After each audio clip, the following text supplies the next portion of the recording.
It's my favorite time of year now. Bugs aren't as frequent, colder temperatures, and longer nights. I simply love the fall and winter season with its beautiful sights, even if it's hard to get out and see them because of all the snow and muck.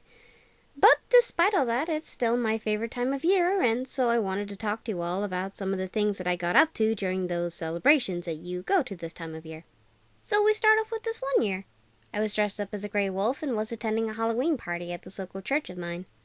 It was a get-together to most likely make the church some fun with a theme to get the kids in the mood. A fun little way for younger folk to get in the mood to get spooky, right? They were hosting a costume party contest there, and now that I think about it, I'm pretty sure that none of the adults dressed up for the occasion, which is kind of sad. It would have been fun. The way that they judged the competition was very odd, though. I think they played some kind of classical, non-fitting music while we all just had to walk in an oval formation, one after the other, walking past the judges. After a while, we got to do our own thing while the judges sorted out the winners. And can you guess who won? Mr. Tumble. For those of you who don't know, Mr. Tumble is from a kids show called Something Special. It's a British TV show, so most of you probably haven't seen it. But still, Mr. Tumble? Look at him! To make things even funnier, the kid even had something under their shirt to make them appear chubbier than they were. I guess you could say that he's scary if you don't like clowns, but come on. I sat with my granny at the time, and I told her that I was confused on how Mr. Tumble won. Then she told me that the judges probably picked them because they were most likely the youngest person there. I looked over at the kid and saw that the kid was so excited to receive what was most likely a small bag of candy. I was a little salty, but just because my costume was hard worked on. It was handmade, so I just wanted it to really be judged by the costumes, not to be told that it really be the youngest is automatically the winner. You understand?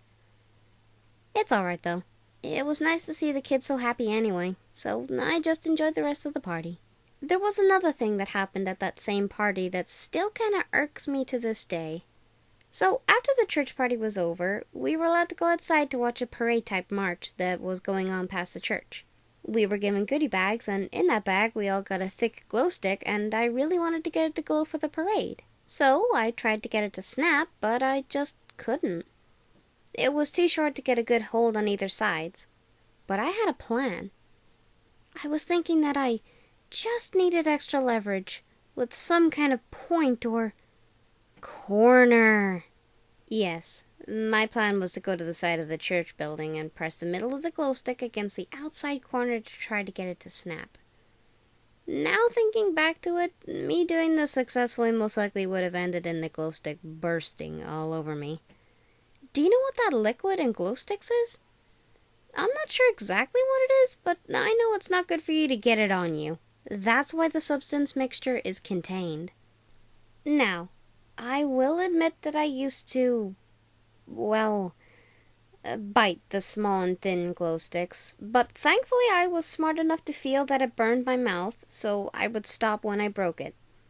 And yes, this is all personal experience. Don't bite glow sticks, okay? Anyway, back to the story. I was trying to get this glow stick to start glowing when these two adults came along and looked at me and what I was doing. The guy, who I think was the priest, said, "I don't think that's going to budge, pet."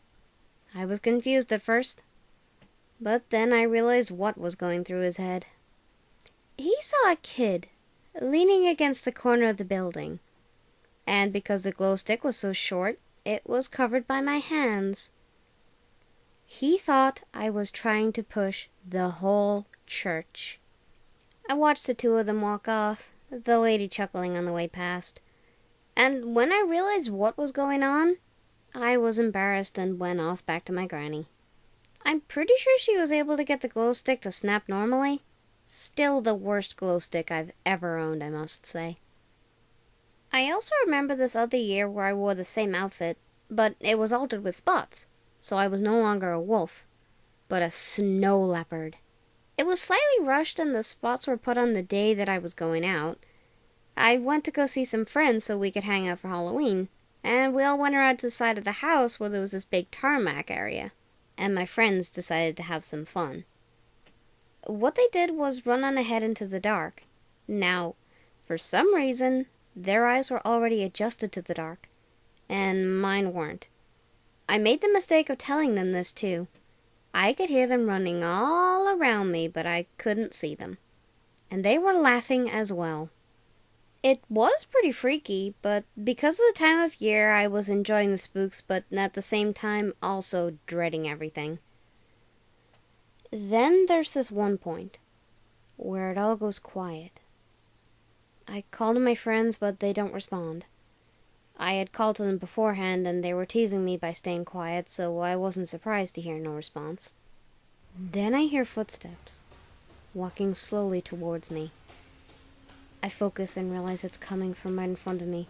I walk backwards before I realize that it was coming faster. I step faster and faster until I tripped. Yeah. I fell backwards onto the wet ground. The friend that got me to trip, who we'll call Angel, stopped as soon as I fell and asked, "You alright?" As soon as I said I was okay, they both started to laugh at me. But I bet Angel immediately regretted it, because we were all together hanging out in Angel's bedroom, and I left black spots where I sat on the floor. Just goes to show you, friends, karma can bite you anytime and anywhere.